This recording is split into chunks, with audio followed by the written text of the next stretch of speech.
नमस्कार. केबीडी परिवाराच्या वतीनं सर्व शेतकरी बांधवांचे मनापासून स्वागत. सर, आपलं नाव सांगा. मी धनाजी सुखदेव कांबळे, राहणार वडापूर, दक्षिण तालुका सोलापूर, जिल्हा सोलापूर. मी गेल्या वर्षापासून जे वापरतोय मल्टीप्लस, तर माझी ज्वारी, ऊस असो, कुठलंही पीक असो, आज गहू आहे. हे गहू माझ्याकडे कधी आला नाही. साईडला परत साईडला जोड गहू आहे. हो, त्याच्या पलीकडे परत सातो आहेत, हो, पावटे गाठलेले आहेत. मी सगळे पिकं केलेले आहेत हे औषधावर. मी दुसरा कुठलाही औषध न काय काय वापरता. केलं? बीज प्रक्रिया केलात आणि एक फवारणी घेतला होता ना फक्त? हा, फक्त मी बीज प्रक्रिया केली गवतारामध्ये. बंधू पाहू शकता, हे बीज औषध प्रक्रिया हे सगळं केलेला हा गहू आहे आणि एक फवारणी घेतलेला फक्त आहे. फवारणी घेतलेली आहे.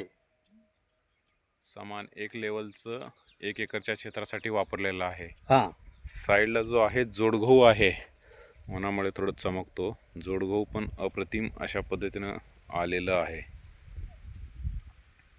सर, आज माझ्या छातीजवळ आलेला आहे. ओके, इतर शेतकऱ्यांना काय सांगू शकता? इतर शेतकऱ्यांनी हे सरकारी खत जे मागवतात हो, त्याच्यात बिलकुल पैसे घालू नये.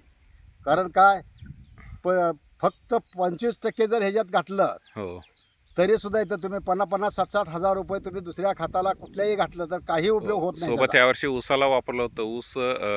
ऊस माझा जवळजवळ आता नाही म्हणलं तरी कारखान्यावर सगळ्या जगालाच माहिती आहे, सगळ्या शेतकऱ्याला. चांगलं ह्या वर्षी फक्त ज्या पद्धतीने वापर केलात, काही न करता तुम्ही 50 टनाचा ॲव्हरेज घेतला. 50 टनाचा ॲव्हरेज रासायनिकचा घेतलेला आहे. वापर केला नाही ह्या वर्षी बिलकुल. ह्या वर्षी नाही. आता मी वापर करणार आहे. ओके, पाण्यातूनही सोडणार आहे, फवारणी करणार आहे, तेच वापरणार आहे मी. मल्टीप्लायर. हा, मल्टीप्लायर शिवाय दुसरा कुठलाही खत वापरणार नाही. ओके, कमाल धमाल मल्टीप्लायरचा पाहू शकता. शेतकऱ्यांनी गहू या पिकासाठी पण वापरलेलं अप्रतिम अशा पद्धतीनं रिझल्ट घेतलेला आहे. आणि पाठीमागं ज्वारी आहे, ते ज्वारी कधी कमरेच्या वर आलेली नाही. आज ज्वारी बघा, दगडी ज्वारी आहे ही.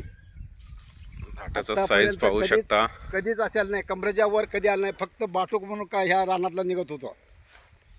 आज हे पीक याच आहे. पिकासाठी पण बघू